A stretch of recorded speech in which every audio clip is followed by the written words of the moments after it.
Important topic है macroeconomics class 12 का जो मैं आपको कराने जा रहा हूँ वो है बैलेंस ऑफ पेमेंट। इससे कंसर्न एक वीडियो जो इसका दूसरा पार्ट है फॉरेन एक्सचेंज मार्केट, मैं उसको ऑलरेडी अपलोड कर चुका हूँ। इसको ज़रूर देखिएगा और समझने की कोशिश कीजिए। जो आज का टॉपिक है बैलेंस ऑफ पेमेंट, बेसिकली अगर हम बैलेंस ऑफ पेमेंट को डिफाइन करें सो इसको हम कैसे कर सकते हैं। It is a systematic record of all economic transactions between the residents of one country with the rest of the world in a given period of time, generally accounting year. तो अगर हम इस डेफिनेशन को के देखते हैं तो उसमें क्या कहते हैं, systematic record of all economic transactions. मतलब हम यहाँ पे सिर्फ इकोनॉमिक ट्रांजैक्शंस की बात कर रहे हैं जो एक देश के लोगों की दूसरे देश के लोगों के साथ होती है, और बात कर रहे हैं रेजिडेंट्स की।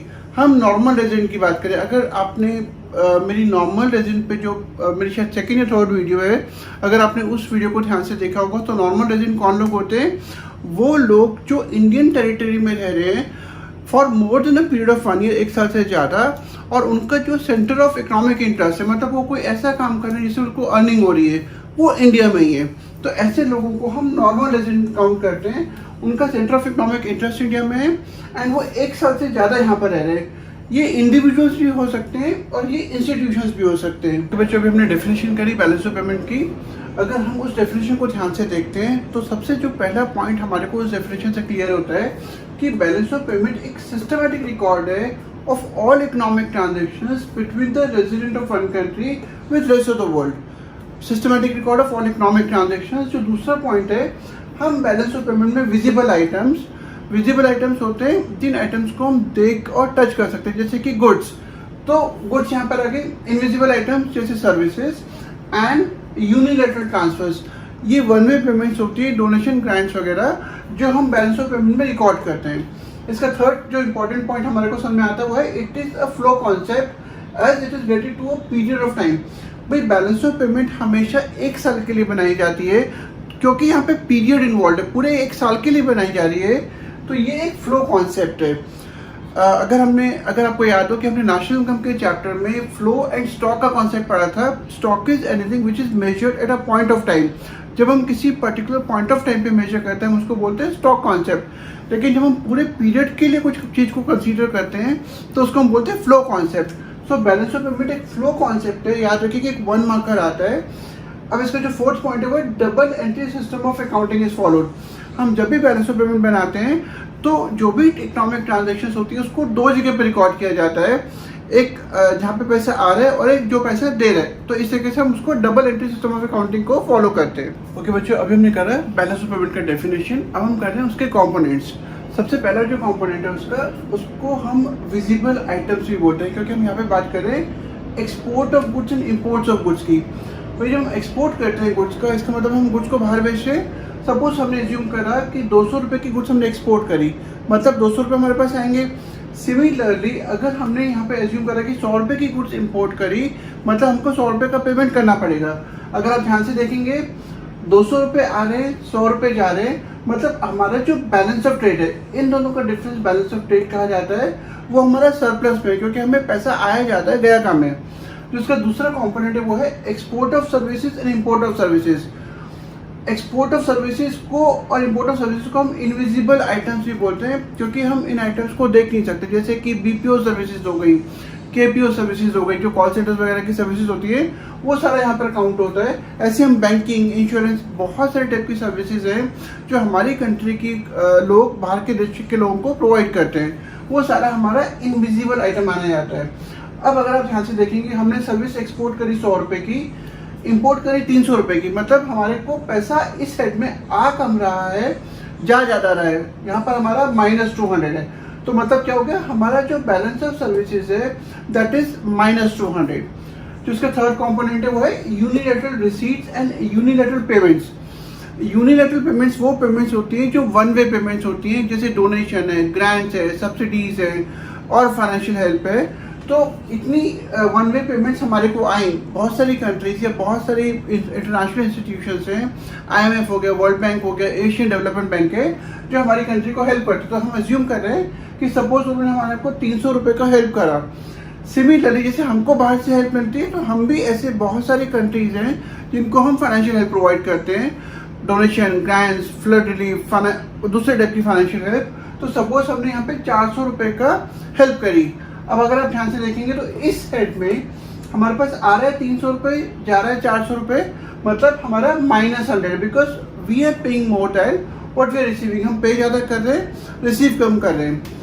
अब आपके पास 3 हेड हो गए। पहला आइटम हो गया हमारा बैलेंस ऑफ ट्रेड, दूसरा हो गया बैलेंस ऑफ सर्विसेज, तीसरा हो गया बैलेंस ऑफ यूनिलैटरल ट्रांसफर्स। जब आप इन 3 हेड को प्लस करेंगे आपके पास आता है balance of payment on current account. अब अगर आप टोटल ध्यान से देखेंगे हमारे पास 100 रुपये आए, 200 यहाँ है, 100 यहाँ है, 300 यहाँ है, मतलब हमारे पास आ गए 600 रुपीज़। और हमारा गया कितना 100, 300, 400 एंड 800। हमारे पास आया 600 रुपया, जा रहा है हमारा 800 रुपया, मतलब हम -200 में। तो अब कंट्री की गवर्नमेंट को इंटरवीन करना पड़ता है और जितना भी माइनस हमारा है हम उसको बोरो करेंगे। तो सपोज हमने यहाँ पे कैपिटल पेमेंट की थी 200 रुपये की, पर हमारी कैपिटल रिसीट है 400 रुपये की, क्योंकि इस 400 रुपये में वो 200 रुपये की बोरोइंग इंक्लूड है जो हमें अपने एक्स्ट्रा पेमेंट को कवर अप करने के लिए करनी पड़ेगी। तो अगर आप ध्यान से देखेंगे तो इनका जो डिफरेंस है वो है +200। इन तीनों का डिफरेंस -200, इसका डिफरेंस +200। जो इसका ये जो इन दोनों का जो डिफरेंस है उसको हम balance of payment on capital account बोलते हैं। Balance of payment on current account पहले 3 आइटम, चौथा account balance of payment on capital account. जब आप पूरी स्टेटमेंट को कंसीडर करेंगे हम इसको बोलते हैं बैलेंस ऑफ पेमेंट, जो हमेशा बैलेंस में रहेगा, क्योंकि इन 3 लाइनों में हमारा -200 था, यहाँ पे हमारा +200 है।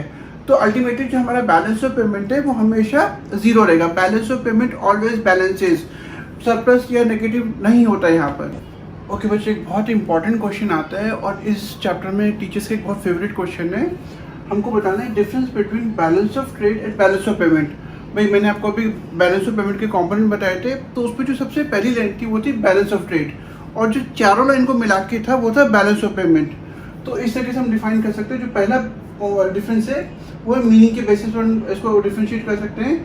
जो बैलेंस ऑफ ट्रेड है it is only the difference in between export and import of goods. यहाँ पे सिर्फ export and imports of goods के डिफरेंस की बात हो रही है। जबकि जो बैलेंस ऑफ पेमेंट अगर हम उसको डिफाइन करेंगे, it is a systematic record of all economic transactions between the residents of one country with rest of the world in accounting year. एक साल में एक देश के लोगों के साथ, एक देश के लोगों की बाहर के देश के लोगों के साथ जितनी भी इकोनॉमिक ट्रांजैक्शंस होती है, अगर हम उसको एक सिस्टमैटिक तरीके से रिकॉर्ड करें हमारे पास बैलेंस ऑफ पेमेंट आता है। तो ये उसका डेफिनेशन के बेसिस पर हम डिफरेंशिएट कर रहे हैं। अगला पॉइंट है कंपोनेंट्स। फिर बैलेंस ऑफ ट्रेड में हम सिर्फ विजिबल आइटम्स की बात करते हैं, वो आइटम्स जो हम देख सकते हैं, टच कर सकते हैं। लेकिन बैलेंस ऑफ पेमेंट में हम विजिबल आइटम्स भी लेते हैं, हम इनविजिबल आइटम्स भी लेते हैं, हम unilateral transfers, donation, grant, subsidy type की जो आइटम्स होते हैं, जो ट्रांजेक्शन होते हैं, हम उसको भी इंक्लूड करते हैं। जो थर्ड है वो है capital transaction. It does not record transactions of capital nature. Balance of trade एक छोटा कॉन्सेप्ट है, हम यहाँ पे कैपिटल अकाउंट की कोई भी ट्रांजेक्शन्स को इंक्लूड नहीं करते। लेकिन जो बैलेंस ऑफ पेमेंट है एक बड़ा कॉन्सेप्ट है, हम यहाँ पे कैपिटल ट्रांजेक्शन्स को रिकॉर्ड करते हैं। देन स्कोप पे बैलेंस ऑफ ट्रेड मैंने भी आपको बताया कि it is a narrower concept, क्योंकि balance of trade is a part of balance of payment. तो ऑब्वियसली जो बैलेंस ऑफ पेमेंट है वो एक ब्रॉडर कॉन्सेप्ट हो जाएगा, वो एक बड़ा कॉन्सेप्ट है। ओके बच्चों, अभी हमने करा balance of trade and balance of payment का डिफरेंस। अब हम करें balance of payment on current account and balance of payment का difference. Balance of payment on current account पहले 3 कंपोनेंट्स होते हैं और बैलेंस ऑफ पेमेंट चारों कंपोनेंट्स को मिला के बनता है। तो अगर हम इसको मीनिंग के बेसिस पे डिफरेंशिएट करें तो सबसे पहले इसका मीनिंग हो गया balance of current account includes export and import of goods, export and import of services and unilateral transactions. जो पहले 3 आइटम में बैलेंस ऑफ पेमेंट के, वो हमारे balance of payment on current account का पार्ट है। जो बैलेंस ऑफ पेमेंट है वो एक वाइडर टर्म है एंड इट इज़ अगेन, अगर हम उसकी डेफिनेशन लिखते हैं, systematic record of all economic transactions between the residents of one country with rest of the world in accounting year. तो ये इसकी डेफिनेशन पहला पॉइंट होगा दोनों का डिफरेंस का। सेकंड आ गया कैपिटल ट्रांजैक्शन। भाई balance of payment on current account पे हम कैपिटल अकाउंट ट्रांजैक्शंस को इंक्लूड नहीं करते, जबकि बैलेंस ऑफ पेमेंट में हम कैपिटल अकाउंट ट्रांजैक्शंस को भी इंक्लूड करते हैं। Balance of payment on current account ये एक नैरोअर कॉन्सेप्ट है, ये एक छोटा कॉन्सेप्ट है, क्योंकि इसमें बैलेंस ऑफ पेमेंट के 3 आइटम आते हैं, visible trade, invisible trade and balance of payment on unilateral transfers. जो बैलेंस ऑफ पेमेंट अकाउंट है वो वाइडर कॉन्सेप्ट है, इसमें visible item, invisible item, balance of payment on unilateral transfers and balance of payment on capital account, चारों item आते हैं। तो ये एक ब्रॉडर कॉन्सेप्ट है।